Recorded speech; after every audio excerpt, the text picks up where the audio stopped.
¿Qué tal, amigos? ¿Qué tal? ¿Qué tal? ¿Cómo están? Sean bienvenidos a su programa de Familia en Familia, dando gracias a Dios por este día, por todas las bendiciones que Él nos ha concedido, que son muchas, y a pesar de todas las caídas, de todas las miserias que tenemos como seres humanos, pues sabemos que la regamos, que cometemos errores, pero que Dios sigue creyendo en nosotros. De alguna manera, Él va a manifestar en nosotros su misericordia y su gracia. Y fíjense que a pesar de todas esas miserias, Él sigue creyendo en cada uno de nosotros. Yo soy el Padre Jorge, misionero de Jesús y de María, saludándolos en este día. Hoy martes, gracias a Dios, es martes. Y bueno, pues comuníquense con nosotros si hay alguna pregunta, algún comentario, alguna duda que pudieran tener. Con mucho gusto trataremos nosotros de contestar o de ver juntos las posibilidades de lo que podamos ir descubriendo en este caminar. Nuestros teléfonos 689-7390, 91 y 92. 689-7390, 91 y 92. En Chulavista, área 619-420-1538, 420-1428, para que se comuniquen con todos nosotros y poder compartir con todos ustedes esta pues momento de aprendizaje, de estudio y de todo lo que el Señor nos permite compartir. Bueno, estamos en la Lección Divina. La Lección Divina, en este momento hemos visto primero la definición, que es la Lección Divina: lectura creyente de la palabra de Dios bajo la acción del Espíritu Santo, para encontrarnos con Dios y dejarnos transformar por Él, Y bueno, también veíamos los pasos de la Lección Divina. ¿Cuáles son los pasos de la Lección Divina? El primer paso es invocación al Espíritu Santo. Segundo paso, lectura de la palabra de Dios. Tercer paso, meditación con la palabra de Dios. Cuarto paso, oración con la palabra de Dios. Quinto paso, contemplación. Y sexto paso, compromiso. Estamos ahorita en el primer paso, la invocación al Espíritu Santo, y ya hemos visto, o estamos en el cuarto momento necesario para poder hacer ese estudio, ese momento de estudio con qué es necesario para dejar que el Espíritu Santo actúe en nosotros. El primero de ellos, obviamente, es la fe. Y esa fe, pues, es la que nos lleva a responder. Recuerden que la fe es la respuesta que yo doy al proyecto de Dios. Ese es el primero. Segundo sería la pureza de corazón, que es confesión, sanación interior y cuidar lo que oigo, lo que veo. Tercero, desprendimiento. El desprendimiento que se da o que se tiene que dar para que podamos nosotros hacer la voluntad de Dios. Hay muchas cosas que no nos lo permiten, perdón, que están ahí y que no nos ayudan a este desprendimiento. Y el cuarto paso en el que estamos es el espíritu de oración. En este espíritu de oración hemos visto algunos elementos ya en el catecismo de la Iglesia Católica, ya que en la cuarta parte del catecismo no es más que dedicado a la oración, y esa oración pues es la que estamos tratando de aprender. Vimos en un primer momento todo lo que es en el Antiguo Testamento. En esta cuarta parte se tiene dos secciones. La primera sección está dedicada a lo que va a ser pues la oración o la oración cristiana. La segunda sección está dedicada al Padre Nuestro. Estamos en la primera sección. La primera sección hemos visto en el artículo primero en todo lo del Antiguo Testamento. Si ustedes recuerdan, y ya habíamos empezado el segundo artículo en la plenitud de los tiempos. Estábamos viendo cómo Jesús ora, cómo Jesús ora. Habíamos visto, si mal no recuerdo, el número 2599, el 2600, ¿sí? y el 601. Y estábamos también en el 602, cómo Jesús lleva a los hombres en su oración, ¿sí? Ya que asume esto. E íbamos a empezar con el número 2603. Voy a hacer una lectura nada más de los números que llevamos para que podamos nosotros hacer un mejor estudio de estos parámetros, de lo que ya hemos visto, de lo que ya hemos caminado en esto, sobre todo porque pues, muchas veces hay personas que se están incorporando por primera vez y más o menos ubicarnos. Estamos en el Catecismo de la Iglesia Católica tratando de entender un poquito acerca de la oración, para poder nosotros entender mejor pues todos estos aspectos. Entonces, ¿qué es lo que habíamos visto? Jesús ora. En el 2599 habíamos visto cómo Jesús como hombre también aprendió a orar en su corazón como hombre. ¿Y de dónde va a aprender? Pues de su madre. Aprende las fórmulas de oración de ella, que conservaba todas las maravillas en su corazón, ¿sí? Sí, y las meditaba, porque hay gente que guarda cosas que no sirven y hay gente que puede guardar incluso lo malo, pero meditarlo desde la fe, meditarlo desde esa experiencia de lo que es el amor, la gracia de Dios. Esto va a ser muy importante. Entonces, lo aprende en palabras y en los ritmos también de la oración de su pueblo. Jesús camina con su pueblo, el pueblo judío, y él va a seguir la dinámica de la oración del pueblo judío, ¿sí? En la sinagoga de Nazaret, en el templo.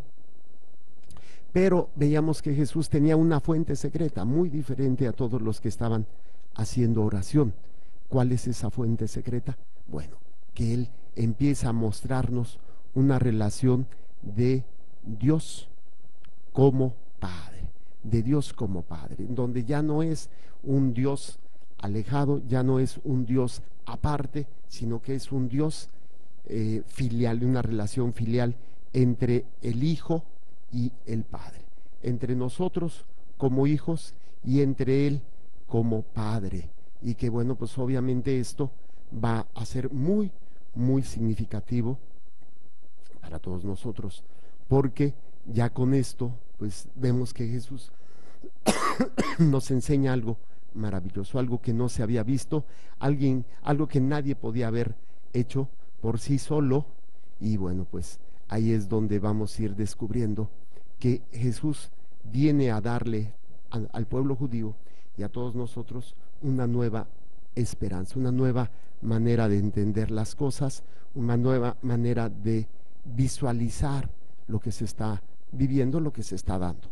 Ok, entonces esta es la novedad, eso es lo que veíamos en el 2599, 2600. Veíamos cómo el Evangelio de Lucas subraya la acción del Espíritu Santo y el sentido de la oración en el misterio de Cristo. Jesús ora antes de los momentos decisivos de su misión, ¿sí? Veíamos en el momento antes de su bautismo, en la transfiguración, en el cumplimiento del plan amoroso del Padre, en los momentos decisivos en que va a comprometer o va a llamar a los discípulos, a sus apóstoles, antes de llamar a los 12, cuando Pedro lo va a llamar o lo va a conferir, lo confiese como el Cristo de Dios, y para que la fe del príncipe de los apóstoles no desfallezca. Y bueno, es cómo tenía que ser la oración, era lo que habíamos visto. La oración de Jesús tenía que ser de una entrega, tiene que ser desde la humildad y una confianza en la voluntad de Dios. Entregamos nuestra humana voluntad desde la humildad y desde la confianza, ¿sí?, a la voluntad amorosa del Padre. Esto es lo que habíamos visto en el 2600. 2601, cuando le dicen, maestro, enséñanos a orar. Y es contemplando al maestro en oración, o sea, se les antoja a ellos orar. Viéndolo a él, quieren orar. ¿Sí? Es el apetito que da ver comer a otros. Así como dice, oye, dame de tu torta, ¿no? Yo también quiero de mi torta. Pero vemos y comprendemos que esto es muy diferente para todos nosotros. Entonces, se puede aprender del maestro de la oración contemplando y escuchando al Hijo. Los hijos aprenden a orar al Padre. Y por último, el 2602, Jesús se aparta con frecuencia en la soledad en la montaña, ¿sí? En la preferencia en las noches para orar. Y hablábamos de la necesidad de saber estar con nosotros. Mucha gente tiene miedo a la soledad. Hay una soledad apacible, una soledad que nos da tranquilidad, pero cuando no hay esa estabilidad, cuando no hay una madurez emocional, cuando no hay una madurez psicológica, nos llenamos de ruidos. El internet, la televisión, la radio, la música, estar siempre haciendo algo. Y no es que sea malo. Aquí mucha gente dice, pues yo le hago caso al Padre y no hago nada. No, esos son los flojos. No, me refiero a aquellos que siempre tienen que estar haciendo algo y no saben estar consigo mismos, meditando o escuchando a Dios. O sea, eso ya es muy, muy, muy diferente, ¿no? Entonces, esto es lo que nos hace falta. Y veíamos entonces que Jesús llevaba en su oración a los hombres, lleva a los hombres en su oración, ya que también asume la humanidad de la encarnación. Jesús en su oración, al hacerse hombre, lleva a todos los hombres en sus hombros, a todos los hombres. Por eso Él va a padecer, por eso Él va, porque nos está cargando y se los ofrece al Padre. O sea, imagínense, los pecados que todavía no cometo, Jesús ya los cargó en su cruz y ya los estaba cargando por mí. Entonces es cuando uno dice, wow, o sea, la misericordia de Dios para con nosotros. Me recuerdo de este padrecito, el padre Trampitas, ¿no? La misericordia de Dios para los grandes pecadores, o la gran misericordia de Dios para los pecadores. Alguno de los dos era grande, no me acuerdo qué era, pero es interesante ese planteamiento. Entonces lleva a los hombres en sus hombros, asumiendo esa humanidad. Entonces toma en sí todo, se presenta al Padre destruido, destrozado, humillado, degradado como persona, como ser humano, para que seamos restituidos, seamos sanados. Y esto pues obviamente va a ser una experiencia maravillosa. Entonces dice que Él ha asumido la carne. Cuando refiere la carne, ¿sí? Comparte en nosotros todo lo que hay en el corazón del ser humano. Y esto incluye nuestras porquerías. Ha asumido la carne, asumido el pecado. Él se hace pecado. Solamente uno que fuese puro pudiera haber asumido el pecado de todos. Asume nosotros, asume en Él toda nuestra miseria, todos nuestros pecados. Y comparte en su oración humana todo lo que viven sus hermanos. Entonces, acuérdense, la oración hermosísima. Padre, perdónalos porque no saben lo que hacen. ¿Sí? Comparte sus debilidades para librarlos de ellas. Jesús, esto es tan liberador. Acá está. En Hebreos 2:15. Hebreos es la última carta que se le atribuye a Pablo antes de las cartas católicas. Hebreos 2:15 nos dice lo siguiente: y liberar a los que por temor a la muerte estaban de por vida sometidos a la esclavitud. O sea, hay que entender esto bien, es bien interesante. El que está sometido por miedo a la muerte va a tratar de vivir aquí al máximo el placer, todo, porque como no creen en el más allá o no sabían que existiera algo más allá, pues estaban sometidos a lo que el mundo les presentaba. Cuando Jesús viene a liberarnos de eso, nos dice, hey, no tienen que estar sometidos pensando que esto es lo más importante. No tienen que estar viviendo arraigados en un materialismo, en un hedonismo. El hedonismo es el placer por el placer, ¿sí? En un neoliberalismo, en un consumismo, en un comunismo, en un capitalismo. Todas estas ideas políticas, económicas, sociales, filosóficas, que muchas veces pues son lo que nos está atrapando.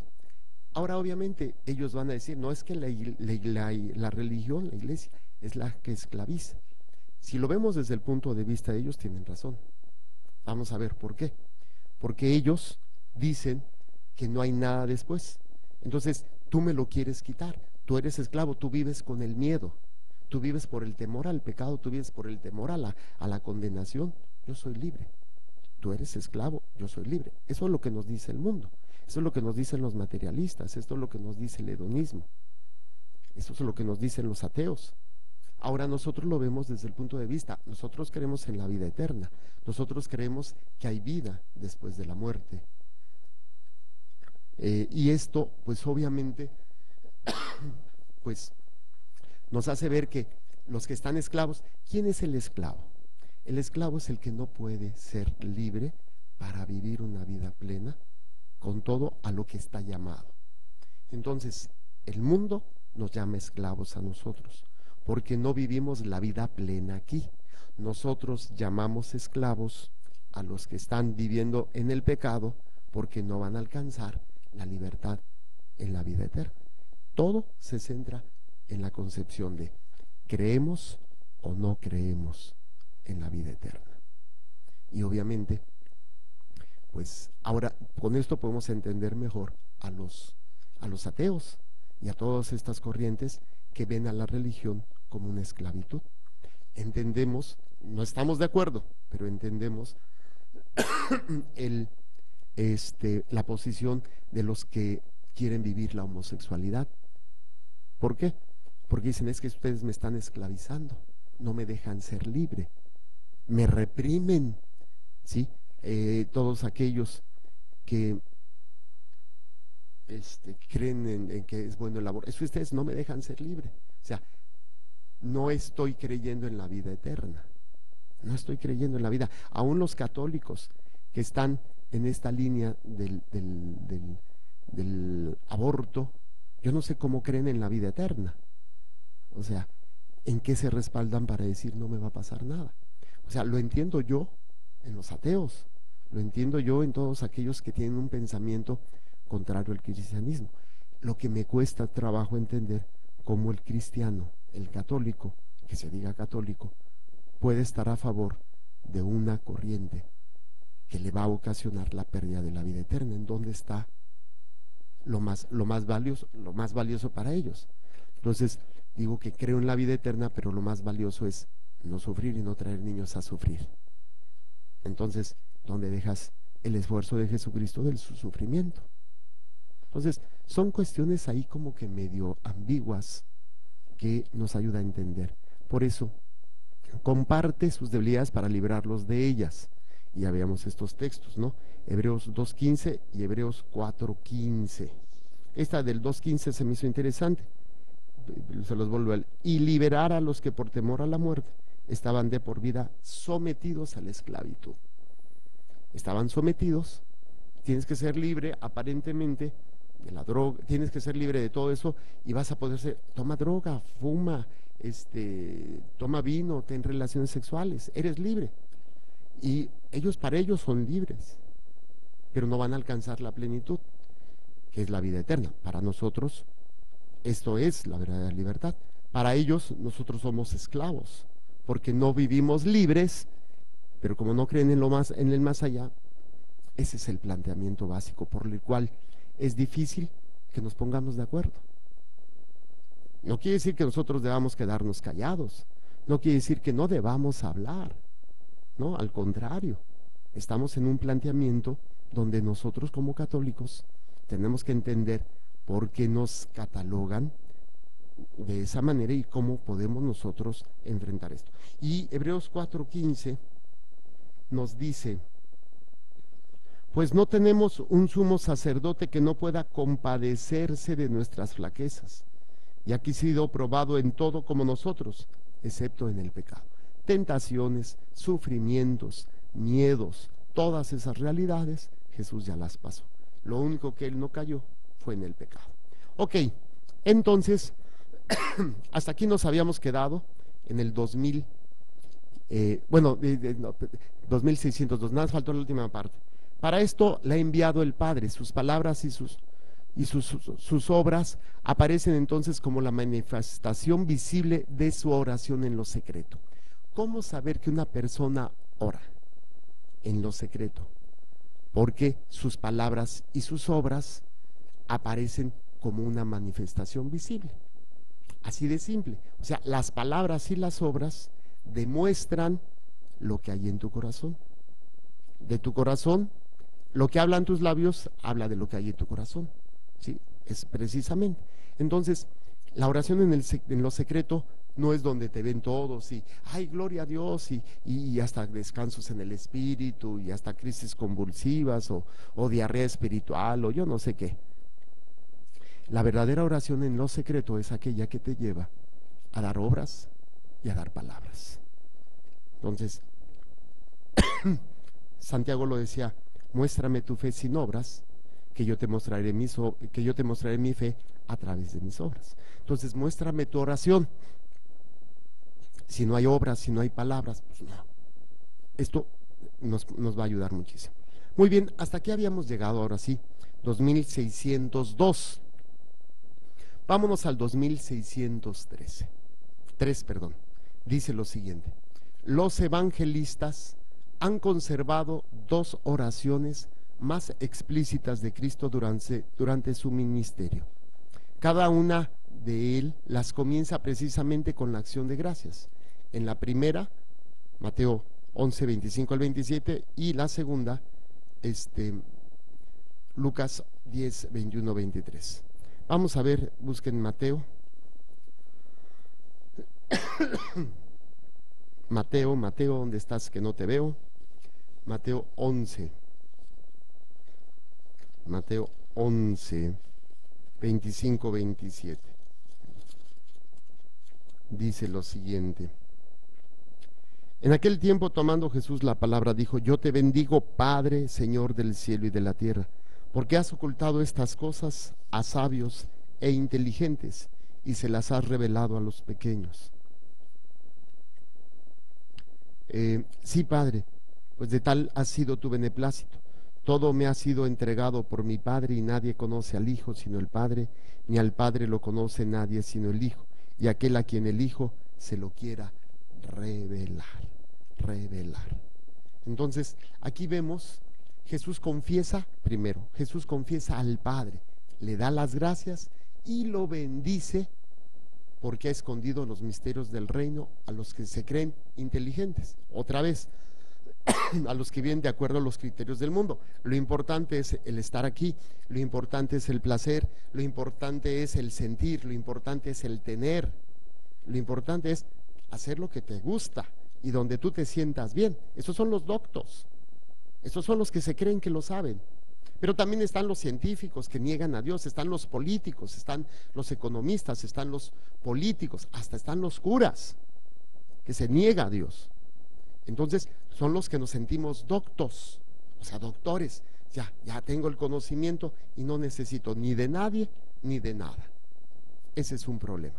Entonces, y la otra es Lucas 10, 21, 23. Lucas 10, 21, 23. ¿Qué tenemos? Dice: en aquel momento se llenó de gozo Jesús en el Espíritu Santo y dijo: yo te bendigo, Padre, Señor del cielo y de la tierra, porque has ocultado estas cosas a sabios e inteligentes y se las has revelado a ingenuos. Sí, Padre, pues tal ha sido tu beneplácito. Mi Padre me lo ha entregado todo, y nadie conoce quién es el Hijo sino el Padre, y quién es el Padre sino el Hijo, a quien el Hijo se lo quiera revelar.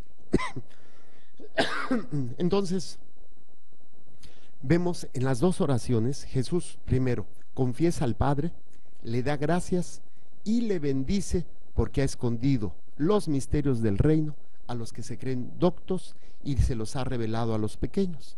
O sea, por eso dice las bienaventuranzas de los pobres. ¿Se acuerdan? Bienaventurados los pobres. ¿Por qué qué? Porque ellos, vamos a las bienaventuranzas, se me hace que no se las saben. Dice así, las bienaventuranzas. Ahorita las encontramos. Es más fácil en Mateo. Vamos a Mateo, en el discurso, el sermón de la montaña. Discurso, las bienaventuranzas. Dice, bienaventurados los pobres de espíritu, porque de ellos es el reino de los cielos. ¿Por qué pobres de espíritu? Porque lo dice precisamente, la riqueza de nosotros es otra y parecemos pobres, porque tenemos en nada lo que el mundo nos ofrece. Bueno, queremos tenerlo en nada.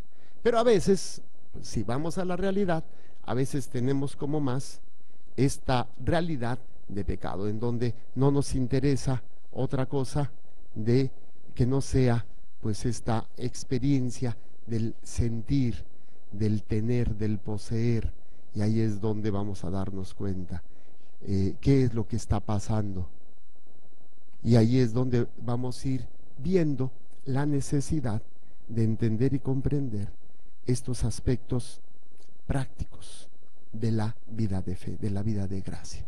Por eso es el descubrir los tesoros de la vida de oración, de la vida de lo que Jesús nos presenta, y ahí es donde dices, ¿qué está sucediendo? ¿Por qué yo no estoy orando? ¿Y por qué yo caigo en estos errores? ¿Por qué yo no estoy en la capacidad precisamente de conocer lo que está oculto a los doctos? ¿No será que te sientes docto? ¿No será que te sientes inteligente? ¿Te sientes, es que no, yo así? Y esto simplemente lo vemos en la capacidad que tenemos para hacer las cosas a nuestra manera, y ya después queremos que Dios nos arregle el problema, ¿sí? O sea, caemos en ese error, en ese pecado, sentirnos inteligentes. No necesito de Dios, tomo mis decisiones y ya después, si me salen mal, le pido a Dios, y si Dios no me arregla el problema, me enojo, me molesto, y esto obviamente nos va a ayudar a entender. Ok, entonces dice, Jesús confiesa al Padre, le da gracias y lo bendice porque ha escondido los misterios del reino a los que se creen doctos y los ha revelado a los pequeños, las bienaventuranzas de los pobres, ¿no? Su conmovedor, sí, Padre, o sea, esa expresión con la que empieza, sí, Padre, dice, expresa el fondo de su corazón, su adhesión al querer del Padre, de la que fue un eco el fiat de su madre en el momento de su concepción, y que preludia lo que dirá al Padre en su agonía. Toda la oración de Jesús está en adhesión amorosa de su corazón al hombre, al misterio de la voluntad del Padre. Vamos a ver esto. Dice, en esta expresión, sí, Padre, que se da, sí, dice, expresa el fondo de su corazón, su adhesión al querer del Padre. O sea, como diciendo, sí, qué bien. Así como cuando te dan una noticia y estás, ay, sí, oye, qué bueno. Te da gusto, te adhieres, le pones, sí, los niños, yupi, yujaja, y no, y gritan y se emocionan. Sí, Padre. Sí, mamá. Se da lo que, o sea, como si estuvieran de acuerdo. Pero aquí la adhesión no es porque estás diciendo lo que yo quiero. Sería una coincidencia. Aquí es, qué padre, voy a hacer lo que tú quieres. Hay una diferencia entre decir, ay, sí, qué padre, porque a mí me gusta, pues no tiene mucho mérito porque estamos coincidiendo. A decir, sí, Padre, porque eso es lo que tú quieres. Hay una gran diferencia, ¿sí? Entonces, Jesús se está adhiriendo a la voluntad del Padre, se está adhiriendo a Él, y lo refiere el catecismo como el fiat de su madre, que se va a adherir al sí del Padre. O sea, el Padre le revela a María a través del ángel su proyecto. Y Jesús dice, fiat voluntas tua, hágase tu voluntad. Entonces, cuando Jesús dice, sí, Padre, o sea, wow, si esto es lo que tú quieres, wow, si esto es lo que a ti te gusta, wow. Imagínate, qué hermoso sería en una relación de pareja que de repente dijera a la mujer, oye, vamos a hacer, ay, sí, sí, lo que tú quieras, y te emociones y te da gusto, porque eso es lo que quiere tu esposa. O al revés, lo que quiere tu esposo, ¿sí? Y ahí es precisamente, vamos a ir viendo estos elementos que están ahí para todos nosotros. Entender y comprender que nosotros, para hacer oración plena, completa, va a ser desde esta adherirnos a la voluntad del Padre.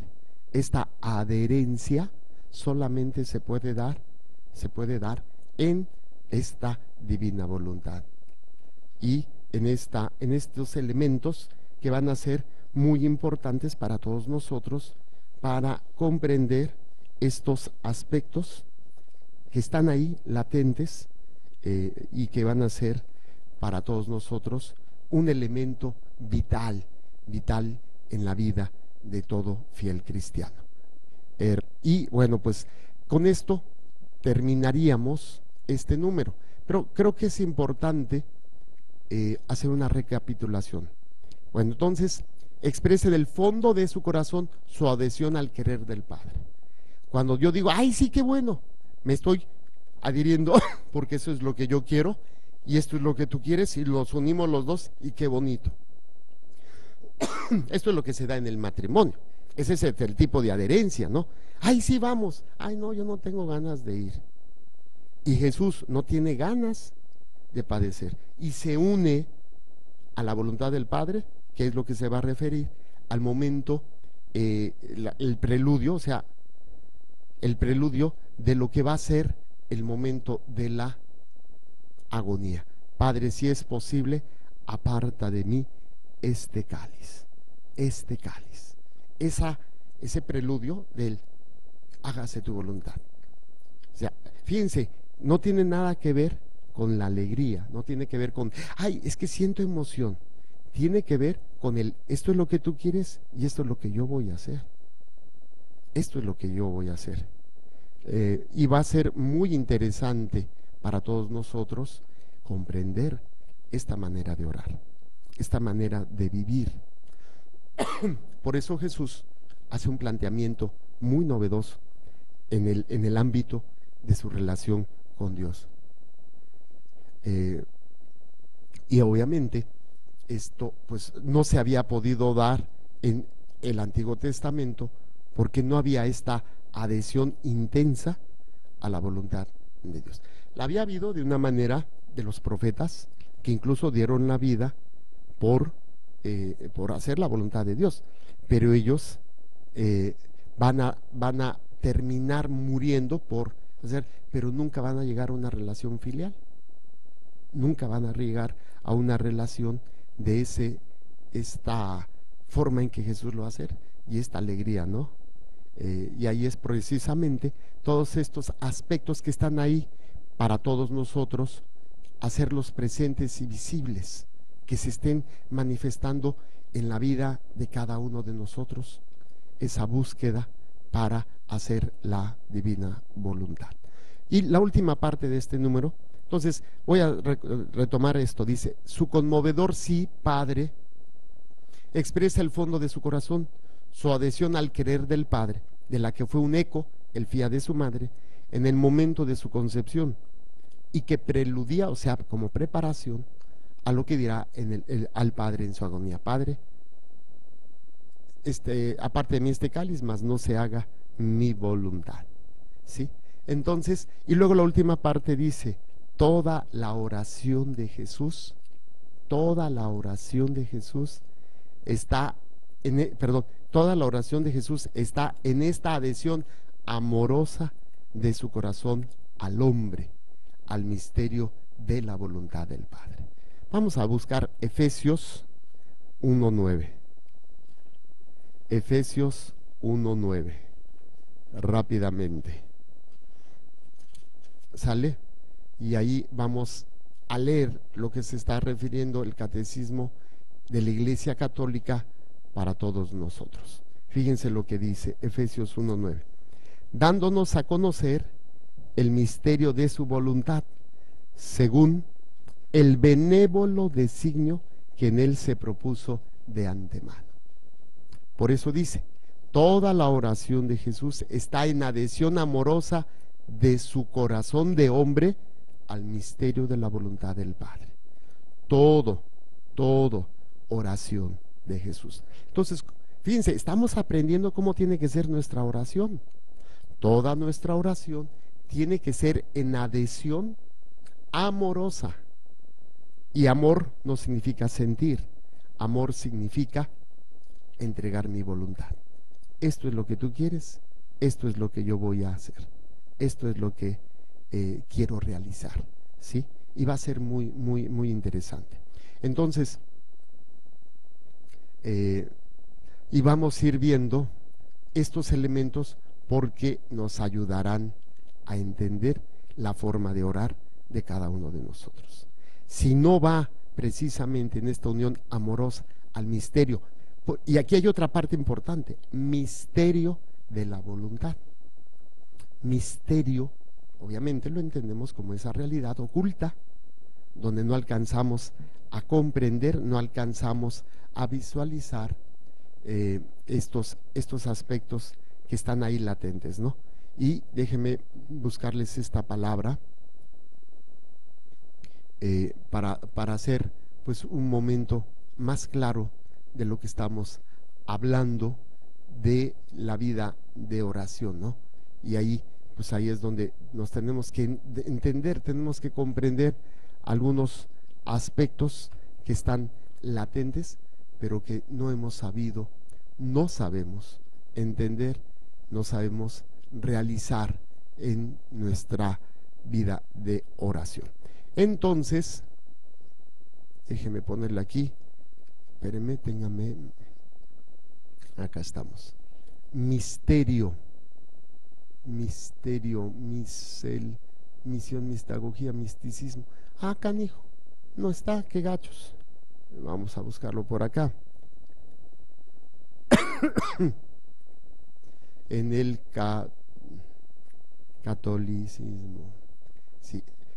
Y ahí es precisamente cuando hablamos de misterio, se está refiriendo a uno de los elementos en donde es incomprensible para nosotros alcanzar a comprender, ¿sí? Y ahí es donde tenemos algunos aspectos que van a ayudarnos a entender para todos nosotros, que es la voluntad de Dios que no alcanzamos a visualizar y que nos permite entender que, por ejemplo, los misterios del Santo Rosario se les llama misterios porque es algo oculto que no alcanzamos a visualizar para todos nosotros. Aquí están bien, gracias. Ay, híjole, me tocó muy bien para todos nosotros. Entonces vamos a ir viendo, conociendo y entendiendo que el misterio en la fe refiere a algo oculto, está simplemente temporal, algunas cosas, no es completo, aparte de que no es completo, porque nuestra capacidad es imposible de poder entender el proyecto. Se los voy a poner desde un aspecto muy sencillo. El hecho que no den permiso los papás a los hijos a la hora de salir. Uno es para, ¿sí? A la hora de salir, no la dejan salir. ¿Pero por qué? ¿Qué está pasando? Para ellas es un misterio. No alcanzan a entender que los papás, perdón, Es que ya se me había secado la boca. Los papás no dejen salir a los hijos, no los dejen fumar, no los dejen hacer su voluntad. Ellos no lo entienden, ellos no lo comprenden, ellos quisieran hacer lo que quieren. En ese momento para ellos no es visible, no es entendible. Ahora imagínense nosotros que no tenemos la visión que tiene Dios, querer entender el por qué ese destino es su voluntad. ¿Cuándo los hijos van a entenderlo?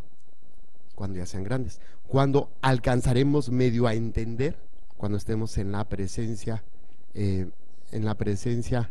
de Dios. Y ahí es donde vamos a ir viendo algunos aspectos que nos ayudan a nosotros a comprender esto del misterio de la voluntad.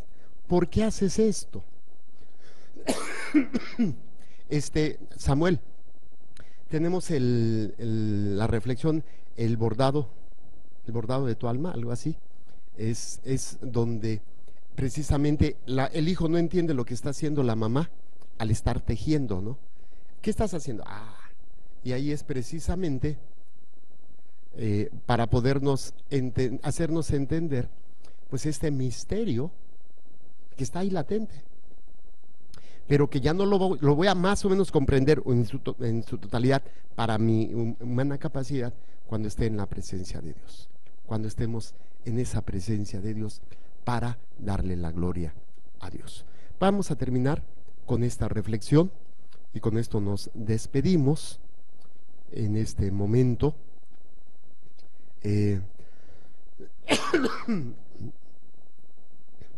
Y vamos a ir viendo estos aspectos del momento de la gracia de Dios, de la vida de oración en Jesucristo. ¿Ya lo tenemos, mi querido? ¿Sí? ¿Cuánto dura? 5 minutos. Entonces aquí yo los despido, que el Señor les bendiga y les proteja, haga resplandecer su rostro sobre ustedes y les conceda su favor, que el Señor les mire con benevolencia y les conceda la paz. Amén. Jesús, que tu sangre pura y sana circule en estos cuerpos enfermos y que tu cuerpo puro y sano transforme estos cuerpos débiles y que una vida sana y vigorosa palpite dentro de ellos. Amén. Y la bendición de Dios Todopoderoso, Padre, Hijo y Espíritu Santo, descienda sobre ustedes y permanezca para siempre. Amén. Muchas gracias y terminamos con esta reflexión. Escúchenla. El bordado de tu alma.